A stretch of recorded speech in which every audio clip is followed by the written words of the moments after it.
Baik, pada bagian berikutnya kita akan membahas tentang kelanjutan dari form penjualan. Pada bagian ini kita akan membahas tentang proses memilih data barang, menampilkan data barang, harga jual, memproses perhitungan total atau subtotal, dan juga memindahkan data transaksi ke dalam data temporer atau data sementara. Sebagai gambaran untuk Anda, form penjualan seperti yang telah dibahas pada bagian pertama yang sudah kita bahas. Kode barang yang sudah berhasil kita peroleh akan kita isi atau kita pilih. Kemudian nama barang dan harga otomatis akan ditampilkan. Maka perhatikan di code yang bermain adalah metode tambahan, yaitu cari barang dan cari sudah ada. Sekarang kita lihat satu-satu, cari barang terlebih dahulu. Pada cari barang, dijalankan query select nama barang, harga jual, stok, from barang, where kode barang sama dengan tanda petik tunggal, digandeng atau disambung dengan CBO kode barang .text, dan disambung lagi dengan karakter tanda petik tunggal. Seandainya combo box-nya berisi data SAP, dan saya memilih SAP tersebut, maka kurang lebih kronologis query-nya adalah sebagai berikut. Select nama barang, koma harga jual, koma stok, from barang, where kode barang sama dengan tanda petik tunggal SAP. Dengan asumsi SAP adalah isian pilihan combo box CBO kode barang. Hasil query dieksekusi dengan execute reader, disimpan ke variabel RD data reader dibaca, hasilnya pasti ketemu, karena barang hanya bisa dijual kalau barang tersebut ada. Ada dalam arti datanya tersedia. Maka RD has row pasti bernilai true, maka tidak ada kondisi else di sini. Hasil dari pemilihan kode barang akan menampilkan nama barang keluar. Nama barang bersumber dari RD item 0, yaitu kolom nama barang. Hasil kolom nama barang ini pindah ke text box txt nama barang.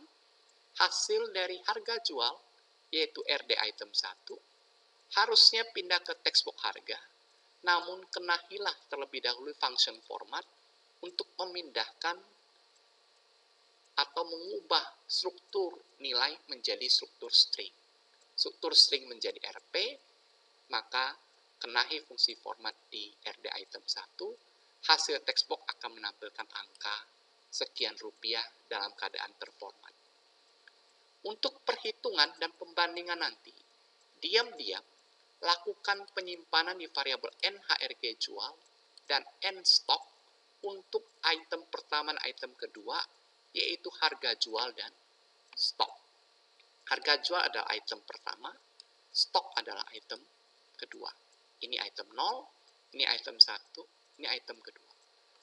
Maka NHRG jual dan NStock wajib deklarasi di bagian atas sebagai variabel public untuk variabel global untuk form penjualan ini.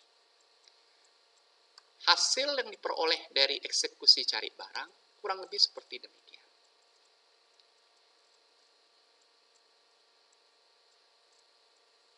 Misalkan saya memilih SAP seperti tadi.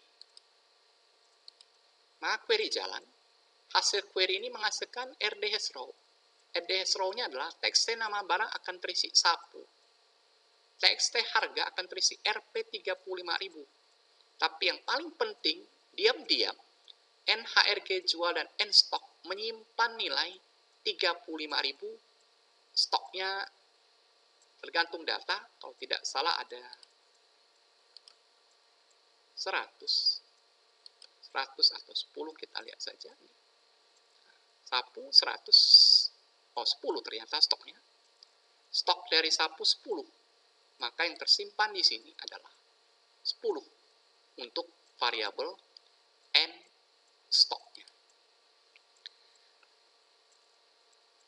Selanjutnya, cari sudah ada. Kalau Anda perhatikan, cari sudah ada itu hanya sebuah metode penanda. Flag N sudah ada, bernilai 1, berarti data barang sudah ada. Maka lakukan dengan fungsi update. Sebaliknya, flag N sudah ada, bernilai 0, maka berarti data barang belum ada. Maka lakukan dengan fungsi insert. Maka perhatikan, yang diuji adalah tabel tem jual, bukan tabel yang lain. Karena tabel tem jual otomatis menyimpan data temporary untuk stok atau barang yang akan ditransaksikan. Hasil query dieksekusi tersimpan di data reader, kemudian dibaca. Hasilnya bisa ketemu, bisa tidak. Jika datanya ketemu, maka berarti proses update. Karena proses update, maka flag N sudah ada, wajib bernilai 1. Sebaliknya jika dia tidak ada, maka N sudah ada, wajib diberikan nilai 0. Dalam kasus soal ini, tidak mungkin proses menghasilkan N sudah ada bernilai 1. Logikanya adalah, proses grid ini belum pernah terisi data. Maka untuk penjelasan bagian N sudah ada bernilai 1, saya skip terlebih dahulu. Nanti saya akan kembali ke bagian ini pada saat kita sudah berhasil memasukkan data ke grid. Hasil dari eksekusi 2 baris tadi, pemilihan tadi di kode barang, hanya menghasilkan data barang yang terpilih dengan atribut nama barang dan harga jual, serta status N sudah ada bernilai 1 atau bernilai 0. Nah, itu saja dulu untuk bagian kode barang. Saya teruskan ke bagian untuk quantity. Inti code di sini memeriksa apakah quantity yang kita inputkan melampaui atau tidak melampaui stok yang tersedia.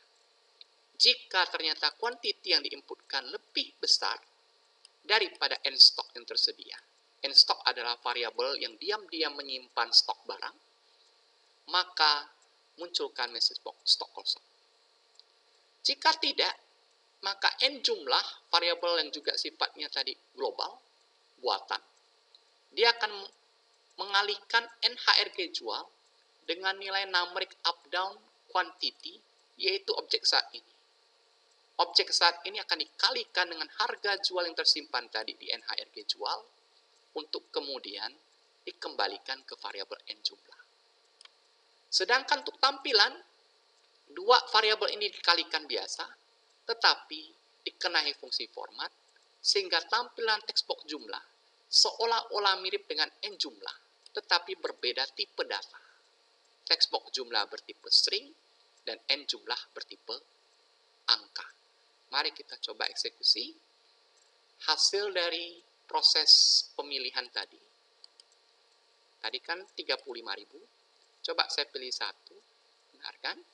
2, 3. Dan ingatlah, text box jumlah bukan text box untuk diperhitungkan. Yang diperhitungkan adalah variabel N jumlah.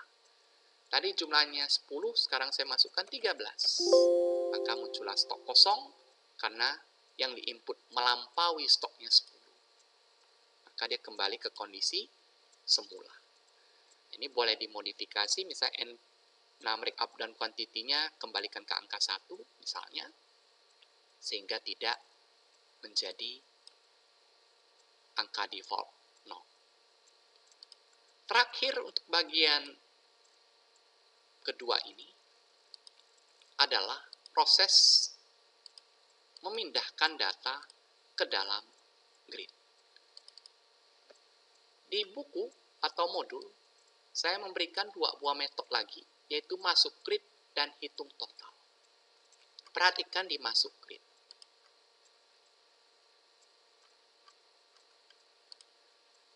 Deklarasikan dua variabel, simpan 1 dan simpan 2, bertipe string. Buka koneksi. Jika variabel n sudah ada bernilai 0, maka lakukanlah proses insert into ke dalam tabel item jual dengan memasukkan 5 buah kolom berturut-turut kode barang, nama barang, kuantiti, harga jual, dan jumlah, mengikuti settingan struktur tabel di item jual.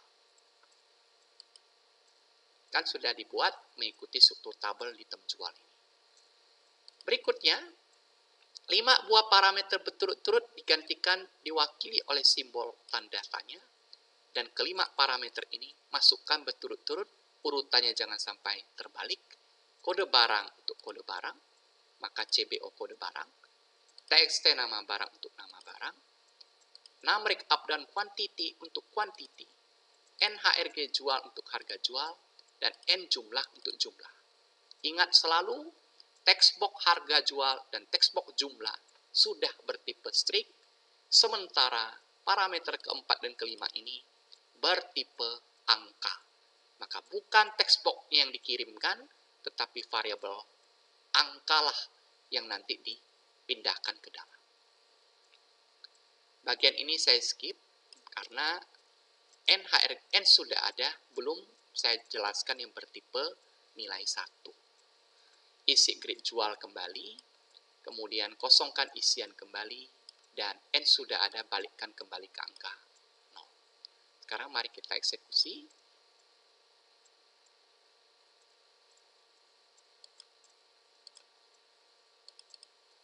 Pada saat tekan plus, maka data pindah ke bawah, hasil berhasil. Namun yang belum saya jelaskan adalah angka 70.000 ini akan pindah ke bagian atas, di mana proses perhitungan untuk hitung totalnya. Hitung total adalah metode lagi, dan metode yang dipakai untuk melakukan proses perhitungan dari data grid yang sudah tersimpan. Nah, sekarang perhatikan di code, sambil di samping saja. Dim tot as double, variabel lokal tot dipakai untuk menghitung total dari grid ini.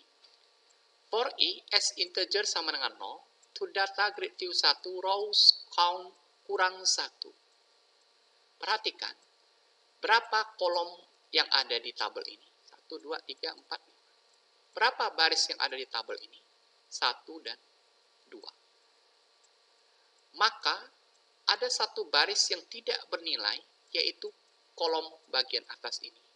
Maka baris tersebut harus tetap dihitung untuk dikondisikan. Kalau kita hitung dengan fisik virtual mata kita, ini adalah baris 1, ini adalah baris 2, ini adalah baris 3. Sedangkan data yang tersimpan di data ini adalah cuma 1 saja. Maka dia harus dikurangi dengan angka 2. Total sama dengan total plus data grid view 1, rows ke I, baris ke I. Sel keempat, ini 0, 1, 2, 3, 4. Yang diambil adalah kolom kelima alias sel keempat, karena selnya dihitung mulai angka ke 0. Dot value. Maka hasilnya adalah 0 ditambah 70.000, maka dia dapat nilai 70.000, tersimpan lagi diam-diam di variabel n total, sedangkan text box total ini adalah variabel tot yang sudah diformat dengan fungsi format, kemudian dapat rupiah dan pemisah ribuan seperti ini. Hasil dari ini akan berpengaruh ke angka text box ini. Nah, sekarang coba saya kembali ke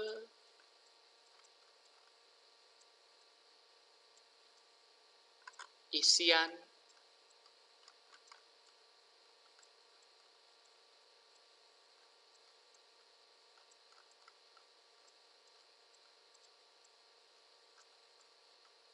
N sudah ada bernilai 1. berarti yang ini.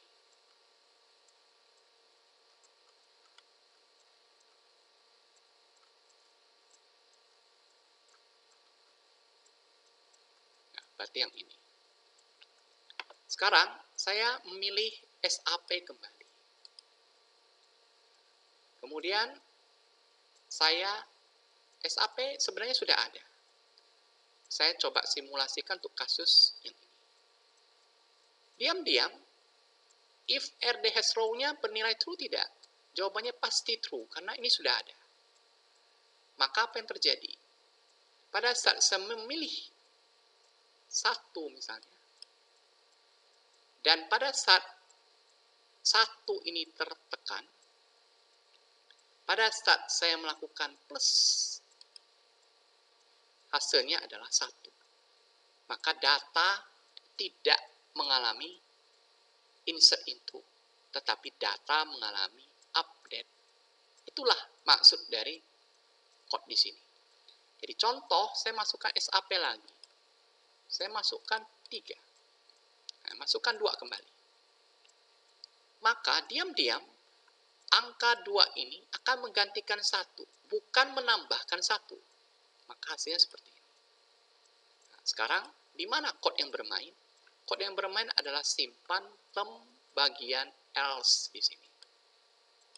Pada saat simpan masuk grid ini ditekan, pada saat SAP dipilih kembali dan dipilih misalnya 5, maka 5 ini belum disimpan, dia sudah berstatus N sudah ada bernilai 1, karena SAP sudah pernah ada. Maka yang kerja adalah update set, update term jual, set quantity, quantity inilah yang akan kena set, 5 menggantikan 2. Kemudian 5 dikali 35.000 dapatlah 175.000.